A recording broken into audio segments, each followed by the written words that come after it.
and this mushroom stuff in my coffee. I want to talk about that too. Good.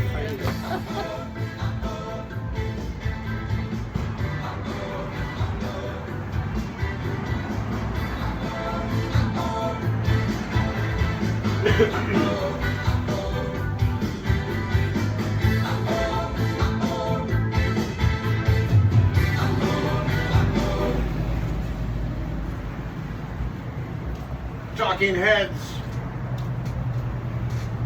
11:10 the time. Welcome to a Monday start of week edition of the Mornings with Ed show. Last week of September. By the time we finish the week, we'll be fully in October. It's hard to believe this year is going by so fast.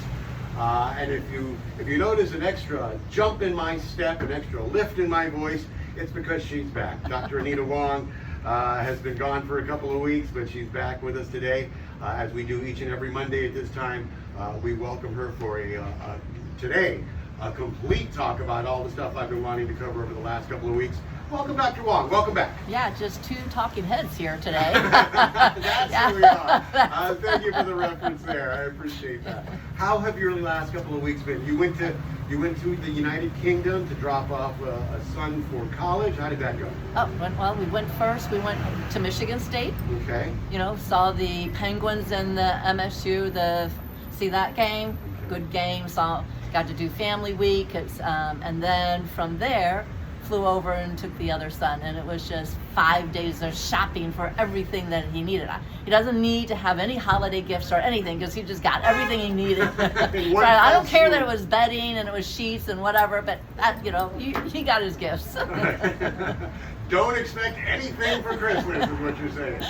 And so both of them got dropped off. You dropped one off in Michigan at Michigan State. He was there for a month ahead. Okay. And that was family weekend. It just happened to be, it was the weekend before move-in for the other one. So we just combined them together. Thank you for all the wonderful pictures you sent to, by the way. You texted me a picture of you with the John Lennon statue in front of the Abbey Road Studios. Well, it was great having you on the road with me, and just like a piece of home, kind of new and great music. And then in honor of that, as we're driving to Liverpool, you had, my husband's like, how did you cue that up? Did you cue up the Beatles? I said, it just was on Voice of Laguna, and they just knew that we are heading there to go see them. He goes like, this is awesome. Oh, that's fantastic, fantastic. Well, welcome back.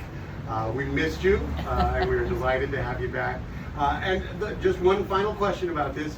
Kind of an empty nest feeling at the house? I got my girls, okay, which they're four-legged, so they demand a lot, and they're getting a lot of attention.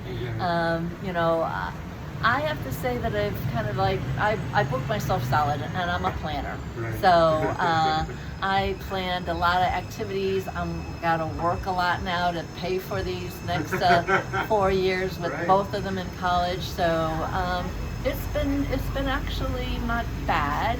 Well, maybe I'll feel it, but as I was walking down here I was talking to my son in Manchester, so we're having a conversation. They're twins, obviously, and I have one that is like, don't call me, don't text me, it makes me homesick. So I have a little withdrawal, so I have a little problem with there because I don't get to talk to him much. And the other one was like, I'm not homesick at all. So it's because we talk all the time. So I call him. So while I was talking, he's heading out to the pub for a dart game right now. There you go. There you go. Well, the very best of luck to both of them. And I know they'll do excellent in school. If they're anything like mom, they're going to do great in school. So I started this morning off with coffee. I've been seeing it. I've been hearing it. Just add this mushroom powder to your coffee. You're going to feel great. You're going to lose baggage around the waist. First of all, I'm hooked because of the flavor. It's kind of a creamy, chocolatey flavor. It tastes like cocoa in my coffee. But the medicinal qualities, is that true? Oh, yeah. Right. Yeah, mushroom coffee. Maybe it has some rishis in there or something. Very good for energy, very good for immune system resilience. Yeah, I make sure I have my mushrooms every day. Okay. All right. I got it, and I'm hooked now. And if it's not just the flavor that got me, it's certainly the thought of, all right, well, will I lose some inches on my midsection here? Is it a weight loss thing? Well, I mean, it's more of, I would say, an adaptogen type of thing, so that it kind of regulates things. So if hormones or so things get imbalanced, so yeah, your metabolism can work a little bit better, and so yeah, it could possibly be that. And you've segued right into our next topic here, which is hormones. So misconceptions about hormones beyond just fertility or menopause or testosterone. Hormones provide a very specific function for us, right? Yeah, they're transmitters. They're chemical transmitters and messengers. So it's not just for reproduction. I mean, that's one of the things, but they're, for energy. So people don't realize it when they start waning in energy. It's maybe because their reproductive system, and then there's other organs like the adrenals, the hypothalamus, the pituitary. That's all stimulating all of the hormones. So if you're lacking energy, it could be that. So it could be the low testosterone, it could be other factors. Muscle tone. So if you don't have good muscle tone and you work out and you can't get it, maybe it's hormonal. Mood, if you're kind of grouchy or just like mood swings and things like that. And if you're not just as sharp or as bright as you used to be, or that cognition, sometimes maybe this is not a bad thing to say, but sometimes I'll see like at the sawdust, Right. and some of the old, little older ladies trying to do the calculator and add things quite up, and then they're having a hard time, they get distracted or something, and they're just I'm like going, get them some hormones. They need a little bit because their cognition is not quite there where it needs to be. Now, that would be, if I'm not mistaken, progesterone for postmenopausal. Well, estrogen and progesterone. Okay. I mean, estrogen is definitely for brain function, for muscle function, metabolism, also great for the skin, for collagen. Progesterone is more for calming and mood and sleep, help you with sleep. Okay. So there's definitely, but you would want to do those in combination. It's not good to do them unimposed because they need to be in balance. And I want to stay on that for just a second if I can. We expect, and again, this might be just me, the dumb guy on the street who doesn't know any better, but we expect women in their 40s to be premenopausal, and then by the 50s, maybe menopausal, and then postmenopausal after that.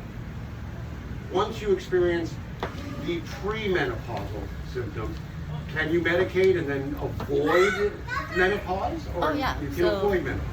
Oh, yeah. I mean, there's the Wiley protocol. So I think in Europe they do that more, where they actually cycle. So they never quit cycling. So they do the protocol and they have their periods for forever. Okay. So they just keep on cycling. I personally don't like that, so I don't want to do it. But there are people who feel like that they just want to cycle all the time, and so there's protocols for that. Okay. So it's really there. So it's a 10-year, could be about 10 years that you're in perimenopausal. Okay. So it could start, depending on where you are, late 30s, early 40s, and then goes into your 50s. So about 10 years. So periods can change, mood, all of that. So it's just where they're kind of irregular. So it's a perimenopausal type period. And is there a danger of being young, in let's say early to mid 40s, and being postmenopausal? Yeah, there definitely is. There's a danger. Yeah, I mean, because it's cardiovascular, so you're going to be more at risk for cardiovascular issues and things. So yeah, it's best that you always want. So when they have to do, a hysterectomy, they don't do the total hysterectomy where they take the ovaries out, where they used to take everything out. Now they leave the ovaries so they can still, they're not going to cycle, so you're not going to see it, but they are still getting their hormones, and the ovaries are still functioning. Yes, and so they still have their hormones. Let's talk about the libido and the hormones that affect our libido and muscle mass and bone density or emotional well-being, as you said. Yeah. So I mean, everyone knows testosterone. So I mean, women need testosterone too. They need it they don't have as much as men do, but you do need to have that. And so if women have a low libido, it could be that their DHEA is low, the adrenals and the and testosterone, so then he was to be checked. And there was a young gentleman, he was in his 30s, and he was fatigued and tired all the time, and you would not think somebody in his 30s would have low testosterone, a man, but his level was low. Once we got him on the testosterone, he's full of energy, was feeling better. I mean, ED or erectile dysfunction can also be because of the hormones imbalance and of that. So, as we had mentioned before, men go through andropause. I mean, it's not as significant as women, where there's actually you stop having reproduction, because men can have a family well on to senior years, but there's going to be a slowdown. You're going to have, so those can be checked and be monitored. So if a man is, as they get older, they're feeling cold, have cold hands, cold feet, that means the thyroid is a bit off. That could be adjusted, and then that can also throw off, and then your adrenals and checking all of those, and just getting that back in balance. It's not just testosterone. Is there a danger for young people, let's say, who don't have a deficiency in testosterone, taking what is now over-the-counter testosterone supplements? Yeah, of course. You're just, when there's too much, there could be, it's like everything, it's in moderation. Moderation, that's like, I missed that word. Yeah, all right. And let's talk about collagen, the importance of collagen. Well, collagen is everywhere. I mean, it's on your skin. So, I use the Exilus to stimulate, increase circulation, increase the collagen, so that, as my mom calls it, I iron her face away so she doesn't have wrinkles, right? So the more collagen you have, if you're fairer skin to darker skin, the fairer skin has less collagen. So if you don't take care of it, because you lose 1% per year, and if you're doing other things, you don't have that amount of collagen, and you have a lower base, then all of a sudden you just see all these issues. So if you think of it on your outside, so on the inside, that's the same with the cushion pad between all the vertebrae. So if you're shrinking in size, that's an issue. So you shouldn't shrink in height, because you should maintain the collagen and the lubrication between all your joints, and you want to keep all of that. So, you had trauma in your, trauma is one way that you lose it, because that's, besides just aging process, that repetitive use and trauma, and when you wear away your cushion, which is the collagen and all of that, you can't replace it. So there are things that we can do to stimulate it and keep it going. Okay. Right. And what are the things that you do in your office? So, besides nutrition and monitoring your nutrition status and measuring those things out, I can use the high fem technology to stimulate that, which put it over the joint, like the hip or the back, behind on the for the spine, and we can increase the muscle tone, the circulation, the nerve, and increase the collagen and support that.